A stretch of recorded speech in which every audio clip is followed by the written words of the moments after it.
Buenos días a todas y todos. Como es de conocimiento público, hace un año el presidente Gabriel Boric ingresó un nuevo reglamento para las 3 causales y también anunció un proyecto para el aborto legal. El día viernes, en la tarde, la Contraloría General de la República tomó razón del reglamento que busca que lo que nuestro país ya acordó el 2017 funcione en todo el país y resguarde en especial a las niñas en la causal de violación, la más frecuente para ellas. Hoy venimos a detallar el ingreso del proyecto de ley que legaliza la interrupción voluntaria del embarazo en el plazo de 14 semanas y establece para ello mecanismos en el sistema de salud. Ingresará por la Cámara de Diputados. A 36 años de que se ilegalizara el aborto terapéutico en nuestro país a través de un decreto dictatorial, hoy vamos a abrir la discusión en el Congreso. A quienes nos escuchan, en especial a quienes han abortado, que sabemos por estadística que son miles en nuestro país, sea la edad que tengan, sea el método que utilizaron, los más antiguos, como eran los ganchillos, palos de apio, o los métodos más modernos, que son los medicamentosos, adquiridos mediante el mercado clandestino. Queremos que sepan que el Gobierno de Chile considera que no deben seguir siendo tratadas como criminales y que no deben seguir siendo perseguidas penalmente, sino que por el contrario debemos abrir la salud pública para esto. Los motivos para interrumpir un embarazo son muchos y no todos caben en las 3 causales. Ninguna mujer se embaraza para abortar. A quienes apoyamos que esto sea una materia de política de salud pública, les invito a que demos un debate respetuoso. Las encuestas lo muestran, no hay nadie que sea dueño de la opinión pública en este tema. Y a quienes están en contra de este proyecto, les invito también a que con confianza en la justicia de sus argumentos se abran al debate y no se sigan imponiendo por más años los vetos a una discusión que, independiente de la disposición a darse, sigue ocurriendo. Tal como hemos dicho estos días, tan solo la semana pasada, en la ciudad de La Serena, se detuvo a un narcotraficante con más de 800 dosis de misoprostol. Ese es el tipo de personas a las que las mujeres se ven obligadas a recurrir ante la prohibición y la clandestinidad. Queremos abrir un debate respetuoso con base en evidencia, donde todas las posiciones, según en lo que se basen, tengan un espacio, pero donde no sigamos vetando un tema que sabemos sigue ocurriendo.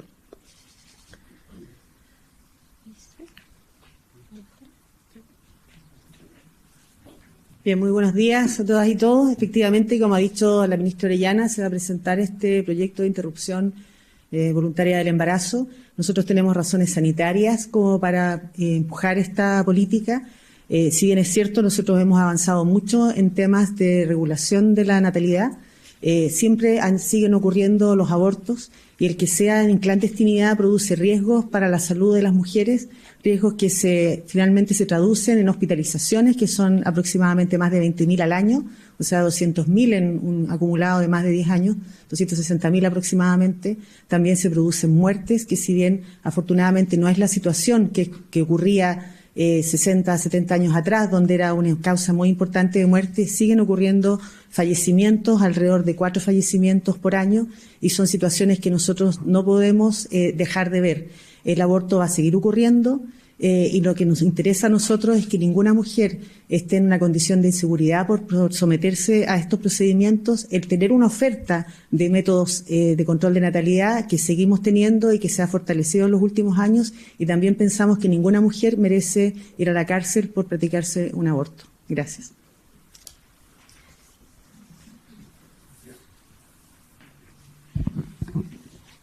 Bueno, queremos en primer lugar plantear la importancia que tiene para una sociedad democrática en pleno siglo XXI tener un debate con altura de miras en un marco de respeto recíproco respecto a las distintas miradas.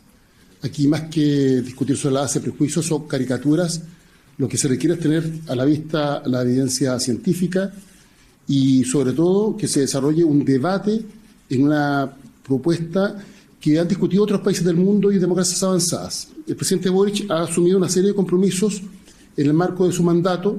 Algunos de ellos han sido compromisos solemnes, toda vez que han sido suscritos en el marco de la cuenta pública que realiza todos los años ante el país. En ese contexto planteó que se iban a presentar un proyecto y se está cumpliendo conforme a ese compromiso. Esperamos que el debate esté a la altura de lo que requiere, como señalamos, una democracia del siglo XXI y, lo más importante, que la voz de las mujeres sea escuchada en este debate.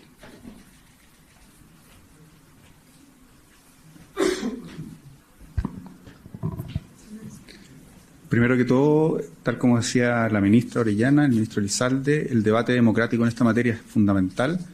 Nuestra sociedad, como una sociedad plural, una sociedad diversa, tiene distintas opiniones respecto a esto, pero no nos podemos negar a dar el debate y, por cierto, a dejarnos convencer respecto a las opiniones que se entreguen en esta materia. Las opiniones, la evidencia, las distintas formas en que esto se ha regulado en el mundo es clave y fundamental para que este debate se pueda dar de manera democrática en nuestro país. Lo segundo es que actualmente las mujeres que cometen el aborto se encuentran criminalizadas, o sea, se encuentran penadas en nuestro sistema o en nuestro ordenamiento jurídico. Y eso es precisamente lo que con este proyecto se quiere terminar. Es decir, que las mujeres que hasta un cierto plazo realicen un aborto por distintas razones no se vean expuestas a ser perseguidas penalmente. Actualmente tenemos una gran cantidad de mujeres que son perseguidas penalmente, que tienen que enfrentar un proceso penal, que tienen que enfrentar una investigación, que eventualmente tienen que llevar adelante o llevar consigo una condena por el hecho de haberse practicado un aborto en circunstancias que siempre son complejas. Así que eso es uno de los objetivos que nosotros queremos con este proyecto de ley, que el aborto deje de encontrarse penado en nuestra legislación con el cumplimiento de ciertos plazos. Ministra Orellana, quería preguntarle por detalles de este proyecto de ley, particularmente por el costo total que va a tener y también dónde se extrae su financiamiento y si es que este informe financiero también va a ser remitido al Congreso durante hoy. Bueno, en base a la información que ha recabado el Ministerio de Salud, que como sabemos acá tenemos una situación de clandestinidad y por lo tanto hay que hacer proyecciones, el costo financiero estimado es de 2.600 millones. ¿Cómo se divide eso? Se divide tanto en la provisión de los medicamentos que son necesarios de acuerdo a las guías clínicas actuales de la Organización Mundial de la Salud para la interrupción medicamentosa, como también en algunos recursos humanos. Tal como se ha señalado, acá estamos estableciendo un plazo de 14 semanas. En muchos países del mundo, esto bajo condiciones sanitarias seguras, no en la clandestinidad y con tráfico de medicamentos, en condiciones sanitarias seguras y sin condiciones base de riesgo, es un procedimiento que puede ser ambulatorio. Y por lo tanto, la estrategia que vamos a remitir de todas formas a una norma técnica, porque no es necesario que los procedimientos específicos queden en la ley, va a ser que esto vaya a la atención primaria en salud hasta las 12 semanas. En el plazo de 12 a 14 semanas, que de todas formas, de acuerdo a las cifras de la Federación Internacional de Ginecología y Obstetricia, son menos del 20%, la mayoría ocurre dentro de las 12 semanas, va a ser derivado a la red hospitalaria. Ministra, buenos días. Durante esta semana, el presidente de la Cámara de Diputadas y Diputados dijo que nos va a poner en tabla este proyecto una vez ingresado por el Ejecutivo. Él dijo que el proyecto se quede esperando el sueño de los justos. En ese sentido, ¿el Gobierno va a ingresar urgencia y qué nivel de urgencia va a ingresar al proyecto? Vamos por parte. En primer lugar, el proyecto va a ser ingresado hoy y por lo tanto se va a dar cuenta el día lunes, forma parte de la normativa de la Cámara de Diputados y Diputadas que la mesa dé cuenta de los mensajes, en particular los del colegislador, que es el Ejecutivo, que se ingresan. Y luego vamos a ir modulando las urgencias, porque si bien queremos que se ponga en tabla, acá no vamos a avanzar a tropezones, queremos que se debata. Y por lo tanto, eso se va a ir viendo de acuerdo a las comisiones. Por supuesto, lamento que la disposición inicial sea a vetar el debate. Como señalaba, si se tiene confianza en la justicia de los argumentos que se poseen, no hay por qué temer a un debate de cara a la ciudadanía. Ministra, y considerando que el escenario en ese sentido se anticipa adverso, al menos así lo han planteado algunos parlamentarios, ¿hay disposición o hay flexibilidad de modificar el criterio de las semanas en función de conseguir votos para el proyecto? Bueno, precisamente abrir el debate es estar dispuesto a debatir y a llegar a acuerdos. Hemos dispuesto un plazo para iniciar el debate de 14 semanas porque es la experiencia de países con trayectorias similares a las de nuestro país en este ámbito: Alemania, España, Argentina, entre otros. Y también porque hay recomendaciones de guía clínica y de organismos internacionales al respecto. Pero vamos a dar el debate y vamos a estar dispuestas, por supuesto, a dialogar y buscar acuerdos. Ministra, yo quería pedirle si pudiera especificar qué va a pasar con la objeción de conciencia, si va a funcionar tal cual como funciona en el proyecto de las 3 causales. No se innova en el proyecto de ley ni respecto a las normas de consentimiento en el Código Sanitario, ni tampoco respecto a las normas de objeción de conciencia personal ni institucional. Lo que sí puedo comentar es que ya está publicado en el Diario Oficial el nuevo reglamento de objeción de conciencia para las 3 causales, y en eso queremos ser claros. La objeción de conciencia personal e institucional forma parte de también los derechos de las profesiones liberales.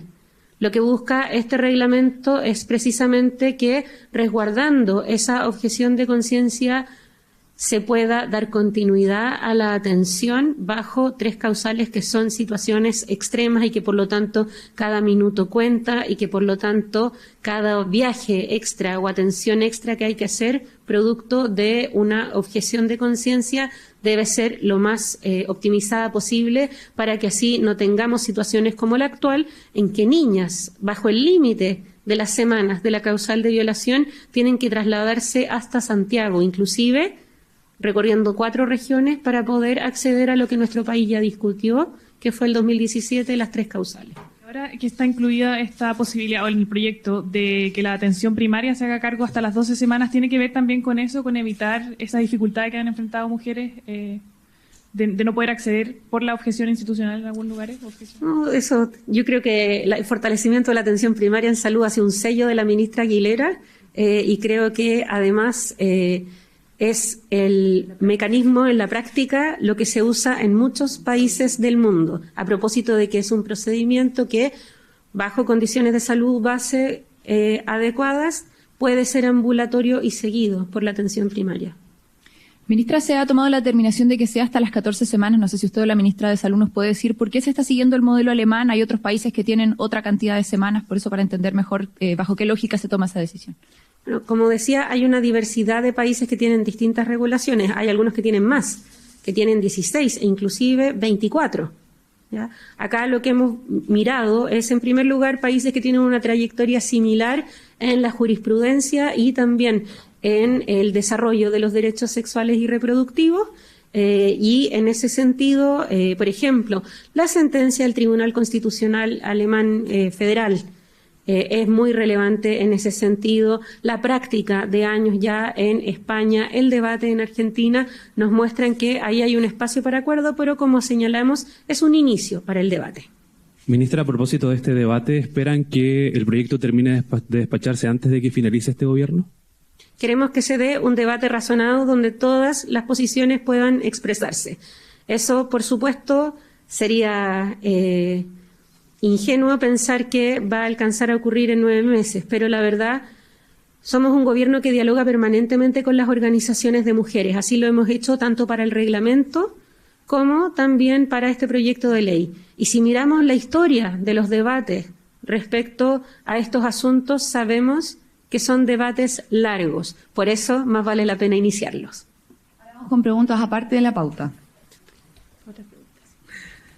Ministra Aguilera, le quería consultar a raíz de lo que se ha generado en las últimas semanas con la polémica de las licencias falsas o las licencias médicas mal utilizadas. Las ISAPRES han propuesto crear un órgano independiente y técnico encargado del control y financiamiento de estas licencias médicas.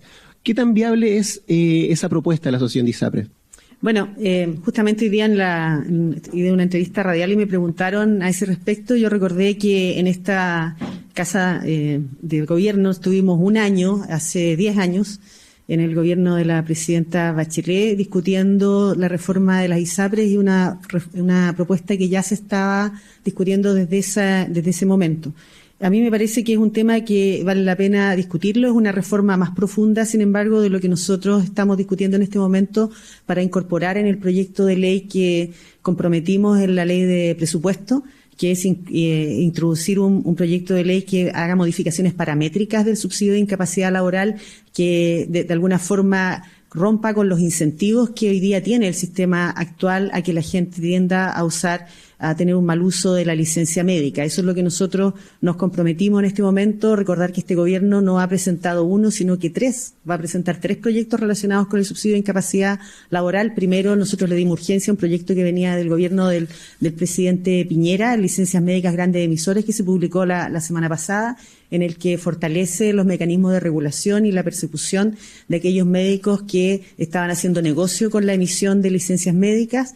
También está el proyecto de ley que ya está en discusión en el Senado de fortalecimiento del Sistema Nacional de Servicios de Salud, donde se le entrega a FONASA la posibilidad de tener contraloría de las licencias médicas. Hoy día FONASA no tiene esa facultad, sino que la tiene la CONPIN. Entonces la CONPIN tiene varias funciones que lo llevan a que tenga un atochamiento de procesos, además de la certificación de discapacidad y ser segundo nivel de instancia en relación a las ISAPRES. Entonces la FONASA en ese proyecto de ley desarrollaría esa capacidad controlora, y el tercer proyecto es el que tenemos que presentar prontamente sobre los cambios paramétricos del subsidio de incapacidad laboral. Ministra, ¿cómo está? Muy buenos días. Buenos días. Respecto al mismo tema, ayer la Contralora pidió dar urgencia a una serie de proyectos de ley, justamente usted hablaba de eso. Uno de ellos es el fortalecimiento de FONASA y pidió mejorar las facultades de fiscalización de las superintendencias. ¿Cómo toman esa petición? ¿Se va a recoger ese guante? Bueno, el fortalecimiento de la superintendencia de salud en relación a la intendencia de prestadores ya está contenido en la licencia médica grandes emisores.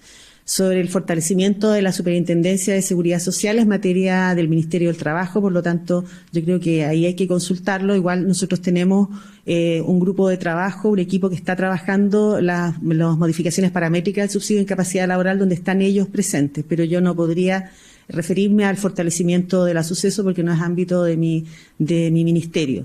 Y con respecto a fortalecer el FONASA, como les decía, ya presentamos un proyecto de ley que le otorga las funciones de Contraloría, y eso es un fortalecimiento del control de las licencias médicas para el mundo público. También decir que las licencias médicas llegaron a su aumento máximo el año 2022 y que durante este gobierno, gracias a todas las medidas que hemos tomado, que es la detección de fraudes, el trabajo con la PDI, si ustedes recuerdan, nosotros descubrimos una red de médicos que estaban entregando licencias médicas en forma fraudulenta. Algunos de ellos están en prisión, otros se fueron del país, otros fueron expulsados del país. Se ha ido trabajando y eso ha permitido que se produjera una inflexión en el uso de las licencias médicas. Ciertamente va a seguir habiendo usos y nosotros vamos a seguir fortaleciendo la fiscalización. Muchas gracias. Ministro Gajardo, esta pregunta es para usted. ¿El Ejecutivo no hará más asunto de los reclamos del Senado en torno a la votación de notarios? El senador Pedro Araya dijo a inicios de esta semana que el Ejecutivo podría evaluar un veto en la división del conservador. ¿Que eso está entre las opciones? Bueno, primero que todo, el proyecto se encuentra ya en su última etapa. El día de hoy está convocada la sala del Senado para votar el informe de la comisión mixta. Y nosotros, cualquier medida que tomemos se evaluará después de la votación del día de hoy.